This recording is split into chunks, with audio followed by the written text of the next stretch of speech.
அன்பான மக்களே, நம்மளோட மகாநதி டிஆர்பி வந்து ஆல்ரெடி எல்லாருமே பார்த்துருப்பீங்க. நான் தான் லேட்டாக வந்து இதை பற்றி பேசிகிட்டு இருக்கேன். டிஆர்பி பொறுத்த வரைக்கும் சூப்பருங்க.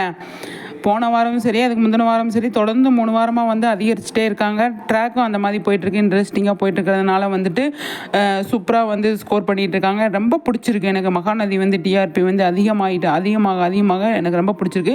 அவங்க 7 மணிக்கு வந்தாங்கனாலும் சூப்பராக வாங்குவாங்க. அதாவது ஃபஸ்ட்டு எந்த டைமுக்கு வந்தாங்களோ அதே டைமுக்கு மறுபடியும் வந்துட்டாங்க. சும்மா சொல்லுவாங்க இல்லையா, அந்த பருத்தி மூட்டை குடோன்லேயே இருந்திருக்கலாம் அப்படிங்கிற மாதிரி 7 மணி இதுலேயே மகாநதி இருந்திருக்கலாம். எந்தெந்த இடத்துக்குலாம் 4 இடத்துக்கு மாற்றி மறுபடியும் அதே இடத்துக்கு வந்திருக்காங்க. டிஆர்பி பொறுத்த வரைக்கும் இந்த வாரமும் சூப்பர் பயங்கர வளர்ச்சி. அதை பார்க்கும்போது பயங்கர ஹாப்பியாக இருக்குது. நம்ம அதை தான் விகா ஃபேன்ஸ் நம்ம அதை தான் எதிர்பார்க்குறோம். நிச்சயமாக அதை பார்க்கும்போது பயங்கர ஹாப்பியாக இருக்குங்க. 6, 7 நெருங்கி போய்கிட்டே இருக்கணுங்க. 8 வரை போகணும். எனக்கு தெரிஞ்சு 9 கூட அது நம்ம ரொம்ப பேராசைப்படுறோம். 7, 8 வந்தாலே எனக்கு ரொம்ப சந்தோஷம். அது வந்துடும் அப்படின்னு தான் நான் நினைக்கிறேன். அதிகமான வாய்ப்புகள் அதிகமாகவே இருக்குது. விஜய் காவேரி எந்த மாதிரி ஒரு ட்ராக் கொண்டு வராங்க அப்படிங்கிறத நம்ம பார்ப்போம். இப்போ பிரிக்கணும்னு முடிவு பண்ணி